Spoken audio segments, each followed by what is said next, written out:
Assalamualaikum warahmatullahi wabarakatuh. Selamat pagi anak-anakku. Alhamdulillah kita bisa melaksanakan MPLS walaupun dalam keadaan daring. Dalam kesempatan pagi ini Ibu mau menyampaikan materi tentang kebanggaan terhadap keanekaragaman dan kebinekaan. Nah, kalau kita berbicara tentang keragaman dan kebinekaan, berarti kita akan berbicara tentang Bhinneka Tunggal Ika yang sudah menjadi semboyan negara Republik Indonesia yang memiliki makna berbeda-beda tetapi tetap satu jua.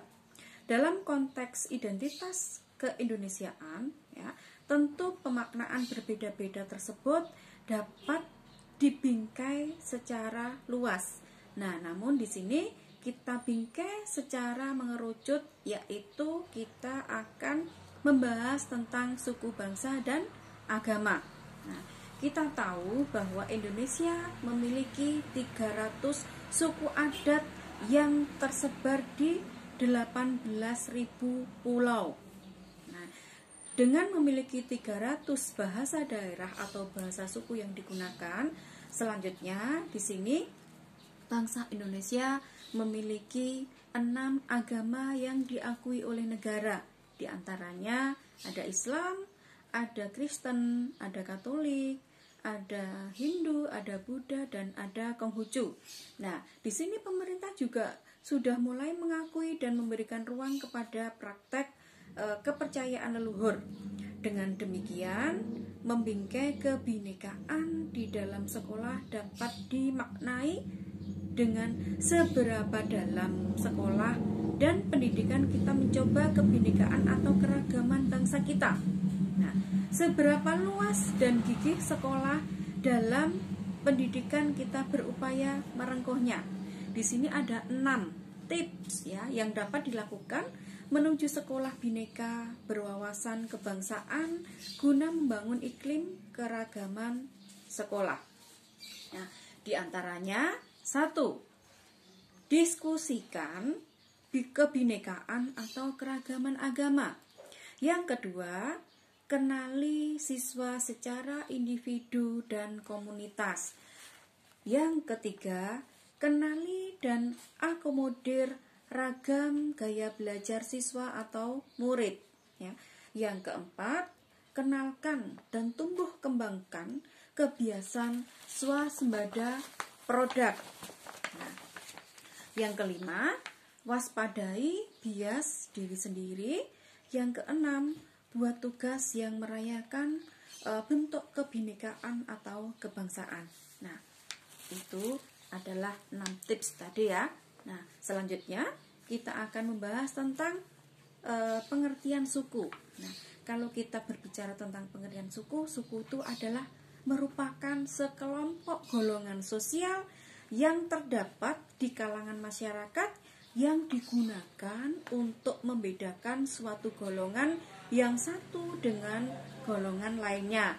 Nah, kita ketahui bahwa suku itu memiliki ciri khas tersendiri. Nah, sekarang kita akan bahas tentang ciri-ciri suku. Nah, di antaranya pertama, ya, perbedaan ciri fisik. Nah, kita tahu bahwa suku itu memiliki ciri-ciri atau ciri khas tersendiri. Nah, contohnya di sini suku Jepang. Suku Jepang itu memiliki kulit yang berbeda dengan kulit bangsa Indonesia atau Afrika. Kalau Jepang itu memiliki kulit kuning langsat. Kalau Afrika memiliki kulit hitam. Sedangkan Indonesia memiliki kulit sawo matang. Yang kedua, perbedaan bahasa. Nah, dari ciri-ciri suku itu sudah bisa kelihatan mulai dari fisiknya, dari bahasanya. Kalau bahasa Indonesia berarti ya kita pakai bahasa Indonesia. Nah, kalau Jepang berarti mereka memakai bahasa Jepang. Yang ketiga, di situ ada perbedaan kebudayaan. Jadi kebudayaan itu berbeda-beda. Nah, contohnya di sini ada kebudayaan Eropa. Nah, ada mulai kebudayaan India. Nah, jadi mulai dari adat istiadatnya, dari keseniannya, dari cara cara berpakaian dan sebagainya itu sudah berbeda-beda. Nah, yang keempat, memiliki wilayah domisili. Nah, kalau kita berbicara domisili, kalau di Indonesia itu sudah menyebar di setiap daerah. Nah, contohnya di sini ada suku Batak, itu ada di Sumatera. Ada suku Toraja, itu ada di Sulawesi dan sebagainya. Nah, itu ciri-ciri daripada suku. Nah, next ya. Sekarang kita membahas tentang suku yang ada di Indonesia. Ternyata suku-suku yang ada di Indonesia itu banyak sekali ya. Tadi ada berapa? 300. Sekarang ada beberapa yang harus Ibu sampaikan, yaitu macam-macam suku yang ada di Indonesia. Yang pertama di sini ada suku di Pulau Jawa. Di Pulau Jawa aja di sini ada suku Jawa ya, yaitu ada Jawa Tengah, Jawa Timur, Jawa Barat ya, daerah istimewa Yogyakarta. Nah, terus ada suku Sunda. Nah, suku Sunda itu terdiri dari mana saja? Nah, ada Jawa Barat ya. Ada lagi dikenal sebagai Indonesia suku Sunda. Nah, ada lagi suku Madura. Nah, suku Madura itu terletak di mana? Di kawasan Jawa Timur. Nah, terus ada lagi suku Betawi. Nah, suku Betawi itu ada di mana? Nah, ada di Jakarta ya, yang terkenal dengan ondel-ondel. Yang kedua di sini ada suku yang ada di Kalimantan, yaitu terkenal sekali, yaitu suku Dayak. Nah, ada lagi suku Banjar. Nah, terus sekarang kita menginjak ke suku yang ada di Pulau Sumatera. Ya, ada suku Batak. Suku Batak merupakan macam-macam suku yang berasal dari kawasan Sumatera Utara, yaitu ada Batak Toba, ada lagi Batak Simalungun, ada lagi Batak Pak dan sebagainya. Nah, terus ada lagi suku Minangkabau. Nah, suku Minangkabau ini terletak di kawasan Provinsi Sumatera Barat.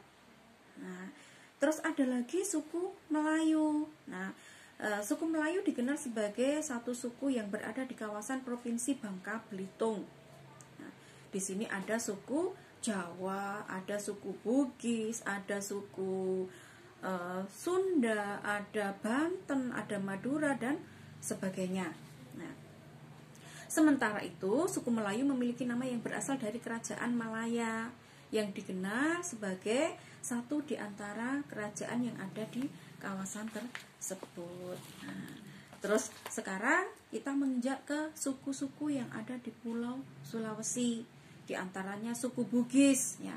Suku Bugis itu ada di mana? Sulawesi Selatan. Sulawesi Selatan itu ada di Makassar. Nah, itu ada suku Toraja, ada suku Mandar, nah, dan ada suku Makassar. Yang kedua, ada sendiri suku Makassar ya.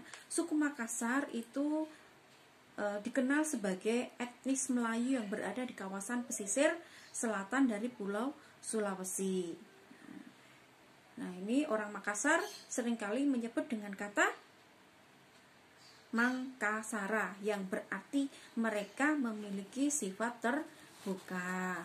Nah, ada lagi di sini macam-macam suku pulau yang ada di Bali dan Nusa Tenggara. Nah, itu ada suku Bali, ada suku Sasak ya.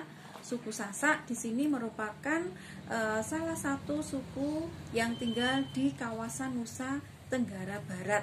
Suku Sasak dikenal dengan nama berasal dari kata sak-sak yang memiliki arti sampan.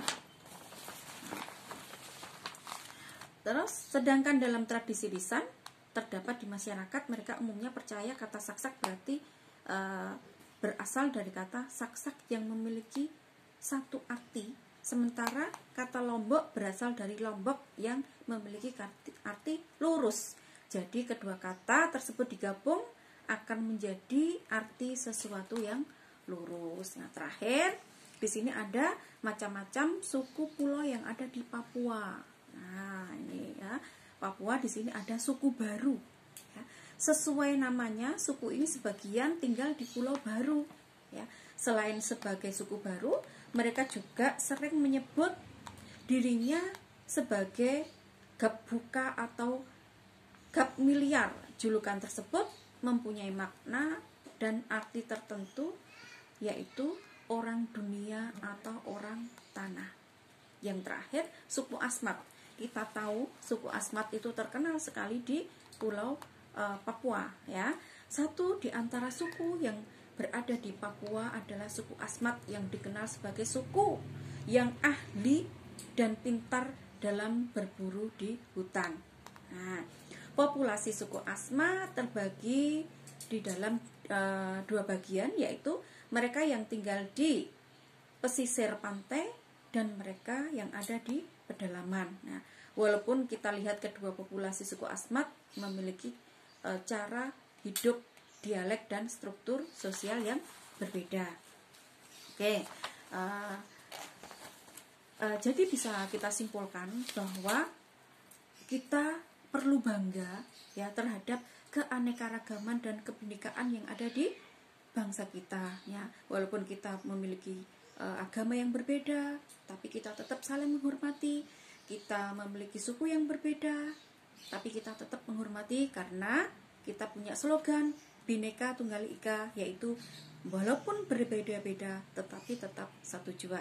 Nah, sekiranya hanya itu yang bisa Ibu sampaikan. Semoga ilmu ini bermanfaat untuk kalian. Saya akhiri, wassalamualaikum warahmatullahi wabarakatuh. Terima kasih.